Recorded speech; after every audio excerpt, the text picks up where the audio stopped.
Hello mga ka-Wonderham. So, learning task na tayo. Complete the table.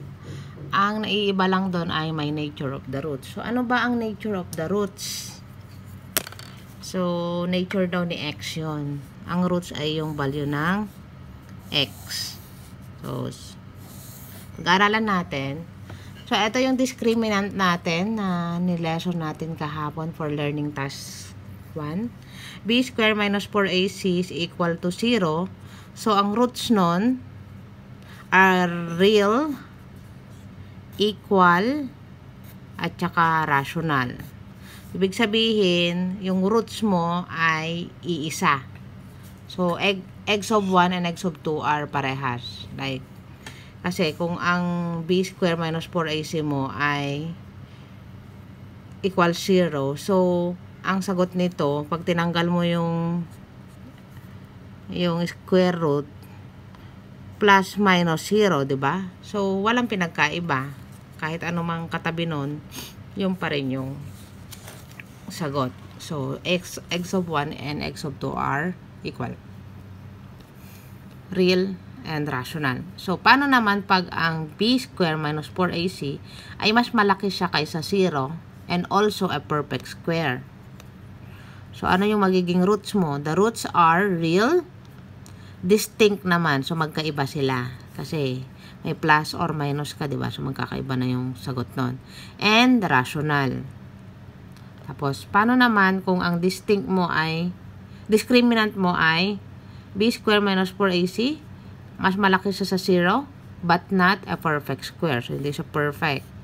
So, ang pinagkaiba lang nito ay dito ay rational, real, distinct, and rational. Ito naman ay real, distinct, and irrational. So, magkaiba yan. So, irrational means yung mga square root of 2, square root of 3, walang mga, ano yan, diba? Walang mga mahirap i-fraction. 2 point something, square root of 5, yun yung mga irrational numbers. And then, yung iba naman, b square minus 4ac, mas maliit siya kaysa 0. Ibig sabihin, negative to ang sagot. So, the roots are imaginary. So, imaginary, ano bang sample nito?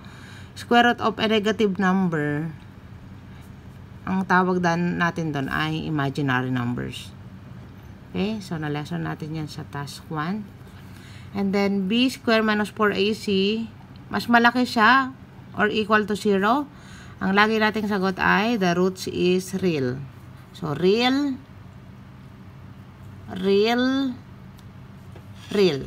So, yan. So, ito lang, pag mas maliit siya sa 0, ang sagot natin ay imaginary, hindi siya real. So, parang K-pop, ano mo siya, jowa. Imaginary mo lang, hindi siya real. Yan lang. So, complete the table na tayo. Let's go to our task 2. So, yung ibang module, ang b square minus 4ac is equal to 0. So, ang roots lang nila ay real and equal. So, wala na yung word na rational or irrational. Yung isa, b square minus 4ac is equal to 0. So, ang roots mo lang ay real and unequal. So, ang unequal ay equivalent niya ay distinct. So, ang b square mo naman ay b square minus 4ac is less than 0. Then, ang roots mo ay not real. Okay, so, ang given natin sa learning task 2 ay x square minus 6x minus 27 equals 0. So, magagawa ba natin to by factoring? Mayroon bang number na pag pinag-multiply mo ay negative 27, pero pag pinag-add mo ay negative 6? Meron. Diba? Negative 9 times 3 is equal to negative 27. Pero negative 9 plus 3 is equal to negative 6. So, kukopyahin lang natin to. So, x, lagay natin dyan, minus 9, x plus 3. Oops. ang 1 pala natin ay determine natin yung A, B, and C. Nag-excite naman na ako. So, alam nyo na yan, yung A, B, and C. Pero for the sake ng mga bagong nanonood, i-discuss natin. So, ang A ay ang coefficient ng x square. Ang B ay coefficient ng x. At ang C ay yung walang x. So, iniba ko na yung aking kulay kasi so A is equal to 1, B is equal to negative 6, and C is equal to negative 27. So, yan yung sagot nyo. So, now yung factoring natin, para maano natin, isasample ko lang tong factoring. Ba't ako nag-factoring pa rin? So, ang ano natin dito, x minus 9 saka x plus 3. So, x minus 9 is equal to 0. So, x is equal to positive 9. Pag nilipat mo yung negative 9 sa kabila ng equal, mag-iiba yung number, ay yung sign ng number. So, x plus 3 is equal to 0. So, x is equal to negative 3. So, in-illustrate ko lang to ngayon sa inyo para maiano ko yung nature of the roots dun sa lesson ko kanina. So, ano yung discriminant natin? Discriminant, ang formula ng discriminant ay b square minus 4ac. So, iano lang natin dito. D is equal to b square negative 6 square minus 4. Ano yung A? 1. Ano yung C? Negative 27. So, negative 6 square is 36. Kailangan ko ng mag-calculator. Negative 1 times, positive 1 times negative 27 is negative 27 times negative 4. Hindi ko na alam. Is 108. Negative 1, positive 108 kasi may dalawang negative na to.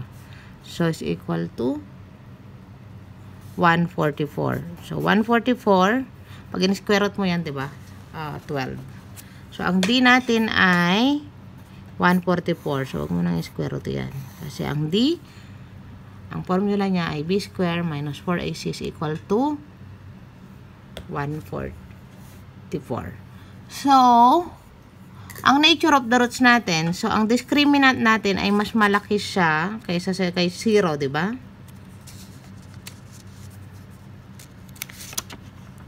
Dito tayo. So, perfect square ba yung ating equation number 1? Hindi. So, ang nature ng roots natin ay the roots are real, distinct, and irrational. So, the roots are real, distinct. So, theoretically, pag, diba yung lesson natin, pag but not perfect square is either yung roots mo ay real, distinct, and irrational. Pero nakita natin dito ngayon na yung root lang natin ay real and distinct. So, magkaiba sila ng numbers. Ibig sabihin, kaya distinct yon. So, ang sagot natin, ang final answer ay the roots are real and distinct. So, stop na tayo doon. So, number 2. So, ito yung sagot ha. Pagtatanong ulit. Yan, hanggang dyan lang ako. So, ang number 2 ay x square minus 25 is equal to 0. So, ano yung value ng A, B, and C natin dyan? So, ang A, ang katabi ng x square. So, A is equal, anong katabi ng x square? 1. Ang B, mayroon bang katabi yung, yung x? Wala naman tayong x dito. So, 0. And 3, ano yung C natin? Negative 25. Yan.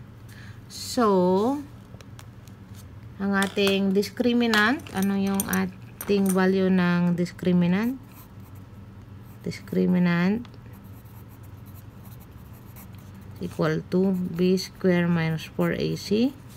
So, ang b square natin, 0 square minus 4 times 1 times negative 25. So, 0 square is 0. 1 times negative 25 is negative 25. Times negative 4, positive 100. So, yung ano natin, sagot natin dyan ay 100. So, ang discriminant natin ay equal to 100. So, ngayon, ano yung ating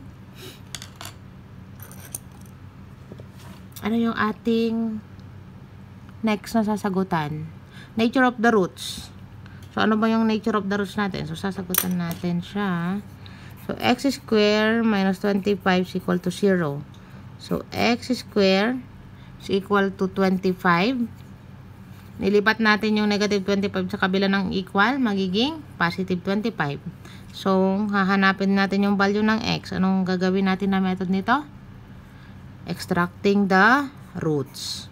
So, tatanggalin natin yung square doon. Cancel na yan. So, x is equal to positive negative 5. So, ang ating sagot dito ay ang x of 1 mo ay positive 5. Ang x of 2 mo ay negative 5. So, same lang doon sa number 1. So, the roots are real and distinct. Diba? Kasi magkaiba sila. Positive 5 tsaka negative 5 ay magkaiba. So, number 3.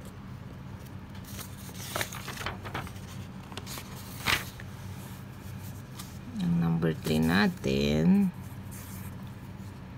x square plus 10x plus 25 is equal to 0. So, ano ang ABC natin dyan? Kayang-kaya nyo na yan. So, A is walang katabi si x square. So, A is equal to positive 1. Ang B, anong katabi ni x? 10. Positive 10. C, ano yung C natin? Positive 25. Oh, ang dali, diba? So, discriminant. Anong formula natin? B square minus 4AC. So, ang D is equal to B square, 10 square minus 4 times 1 times C. So, yung B square natin ay 10 square, 100. Positive 1 times 25 times negative 4, negative 100. So, ang D natin ay 0. Ano na nga ba pag ang discriminant mo ang 0? Ano ang nature of the roots? Ang nature of the roots natin ay real, equal, and rational daw. So, tatry natin tong gawin. Isosolve. So, x square plus 10x plus 25 is equal to 0. So, ano ba yung number na pag minag-multiply mo ito, ang magiging equal niya ay positive 25, pero pag pinag-add mo naman magiging positive 10. Eh di, 5 times 5 is equal to positive 25. 5 plus 5 is equal to positive 10. So, naririnig nyo yung plato. Kumakain si Kuya Wonder. Say hi, Kuya Wonder. Hello, mga ka-Wonder. Papasok na siya. So, ang ating factor ay x plus 5 tsaka x plus 5. So, yan. Kita na natin. So, x plus 5 is equal to 0. X plus 5 is equal to 0. So, x is equal to, lipat natin yung positive 5 sa kabila ng equal, magiging negative 5. Ayan yung x of 1 natin. Ang x of 2 ay 5 is equal 0. So, x is equal to negative 5. So, tama ba? Ang ating roots ay real,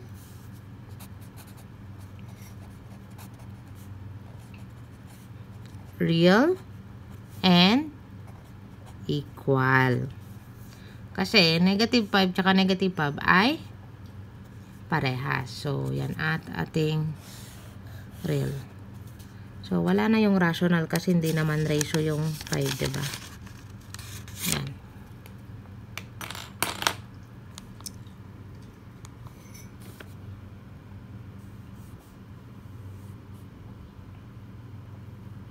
Sige, lagay natin na rational. Sorry mga ka-Wonderham. So, yung number 2 natin, the roots are real, distinct, and rational.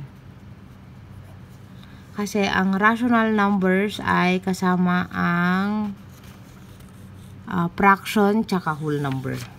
So, dito din, real, roots are rational. Ayan. So, real, equal, and rational. Sorry ha, nakakalimutan ko na eh. Baka pagalitan tayo ng teacher nyo. So, number 2 ha, ilagay nyo yung rational. Real, distinct, and rational. Yung number 3 naman, real, equal, rational. Kasi, ang ano natin dito, ang number 3, ito ay tinatawag nating perfect square. Perfect na perfect. So, kaya yung roots natin, real, distinct, and rational. So, perfect ang ating equation. So, 2x square minus 5x plus 3 is equal to 0. So, ano yung A, B, C? Madali lang yan. So, ito yung A, ito yung B, at ito ang C. So, ang A natin is equal to 2. Ang B natin ay negative 5. Ang C natin ay positive 3. So, ang discriminant, i-apply nyo lang yung formula. Discriminant is equal to B square minus 4AC. So, B square, negative 5 square, minus 4A2 CI3. So, negative 5 square, 25, positive. 2 times 3, 6 times negative 4, negative 24. Tama ba, kuya? 6 times 4? Tama. So, ang discriminant natin,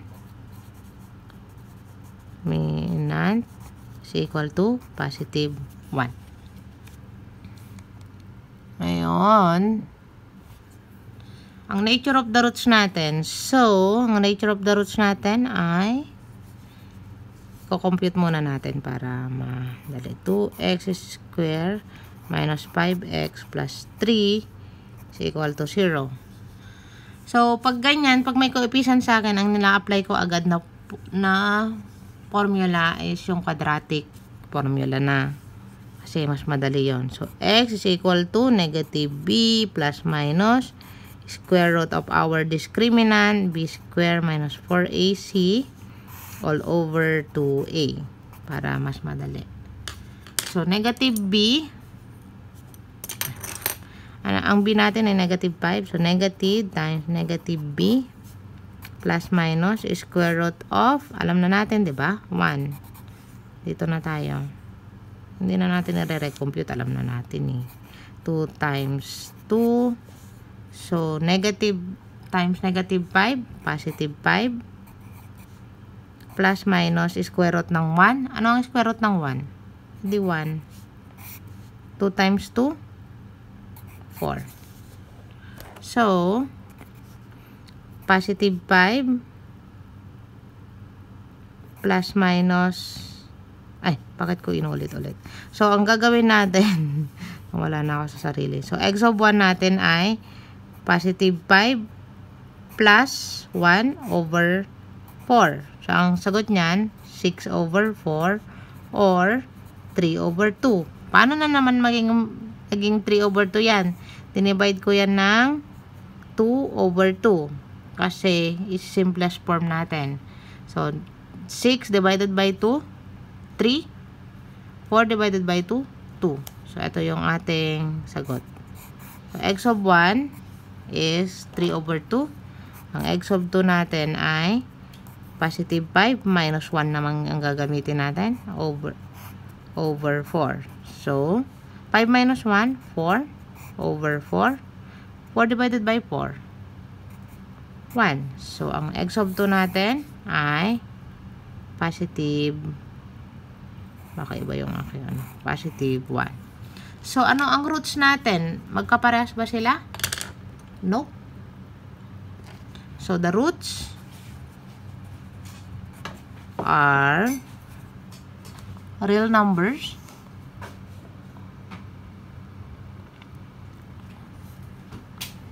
real,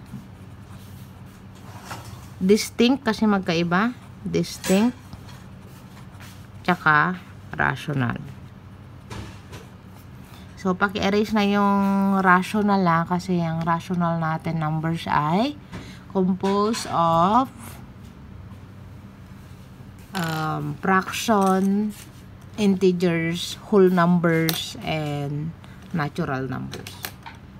So, parang grade 4 ata yun na lesson. So, yan lang po ang ating lesson at mga ka-Wonderham. Sana nag-enjoy kayo sa ating lesson at hindi kayo naguluhan. Pag may question kayo, just comment down below and I will try to answer your question. Next English. Bye-bye!